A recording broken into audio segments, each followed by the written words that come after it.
Hey everyone, it's Sam here, and today I wanted to hop on and show you how you can quote a kitchen using Paint Scout.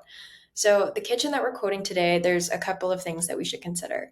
So, the first is this kitchen only has one wall to paint. It's an open concept kitchen, we've just got the one wall, and on that one wall, it's covered with cabinets and backsplash, so there's not actually that much surface area to paint. But with that being said, we're going to quote that wall as normal, like it was the normal amount of square footage. And the reason being is because we follow PCA standards. And they state if you have a wall that's being covered by something large, maybe cabinets or windows, most of the time you should include the normal square footage in your calculation. And the reason being is because it's going to take you just as long to cut all of those tiny areas, maybe brush some areas where your roller won't fit, or even roll those small areas.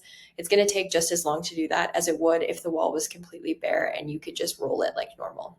The next thing to consider is that we're going to be including our cabinets in this calculation, but for this particular job, we're only going to be quoting the outside of the cabinet, so we're going to be doing the cabinet doors, the cabinet drawers, and the frames.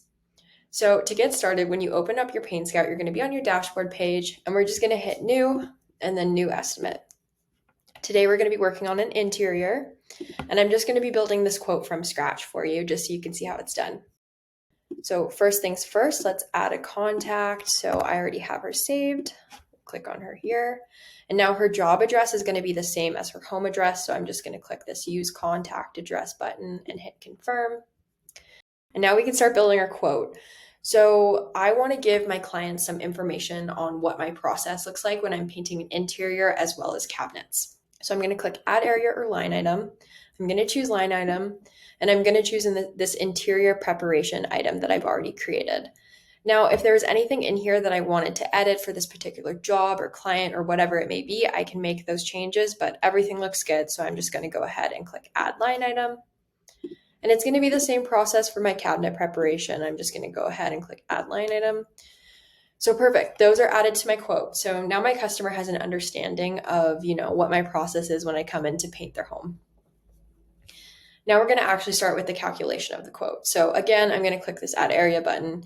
This time I'm choosing an area, and we're focusing on the kitchen today, so that's the area I'm going to choose. Now, like I already mentioned, this is an open concept kitchen. We only have one wall to paint. So instead of leaving it on this setting that's for a room or 4 walls, I'm actually going to switch it to this surface, which is the single wall setting. And I'm going to change the height here. Going to hit confirm. Perfect. So first things first, we want to take a look at the wall that we're going to be painting. Now, I have a couple of different rates for walls, but I'm just going to be using my normal painting rate because today we're going to be doing 2 coats of paint on this wall. So if I go ahead and I click on the rate, I can actually see all of my settings. I can go and make any changes if I need to. Everything looks good. I just wanted to hop on here to show you that I have my default set at 2 coats. So this is automatically calculating how long it's going to take me to paint 2 coats of paint on this wall. I've included a default product, so all of that information's in there. It's also calculating how much that product's going to cost me. And I have the ability to add any notes if I need to, but everything looks good, so I'm going to hit confirm. So the wall looks good. The next thing that we're going to take a look at are our cabinets. So I'm going to go ahead and hit Add Surface. I'm going to choose my cabinets. And now I've got a couple of different rates here. So I've got some priming rates and then I've got some normal painting rates.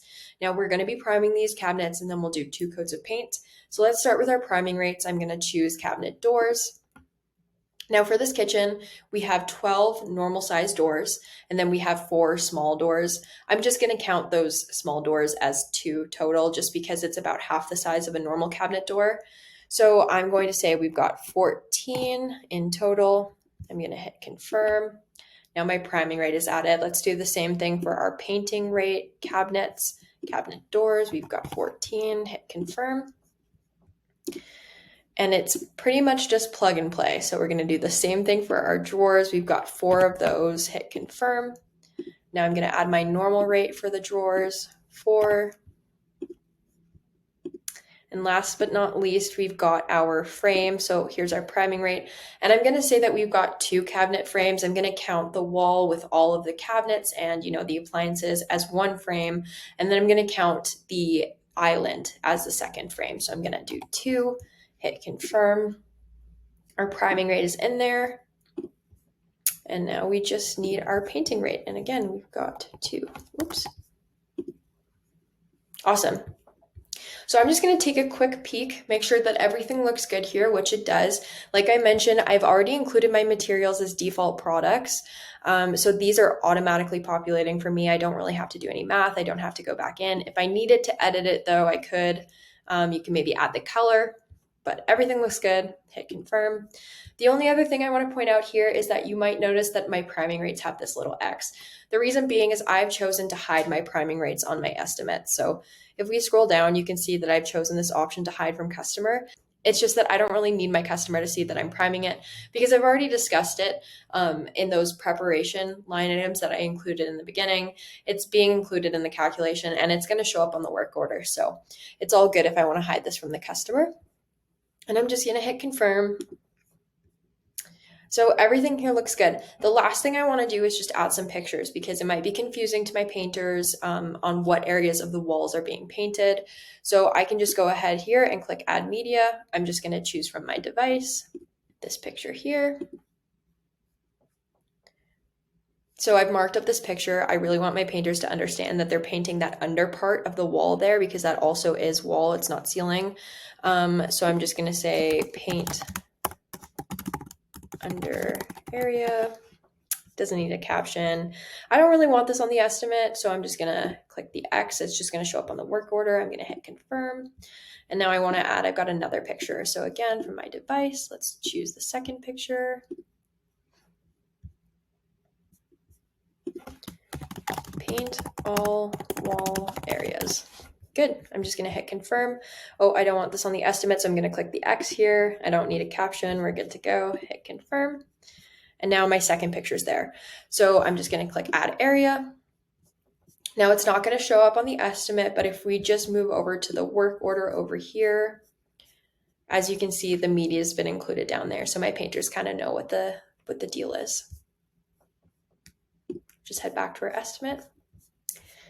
So now that everything looks good to go, I'm just gonna go up here. I'm gonna save my estimate and we can go ahead and send that to the client. So if you guys have any questions, you can feel free to leave them down below. Thanks for watching.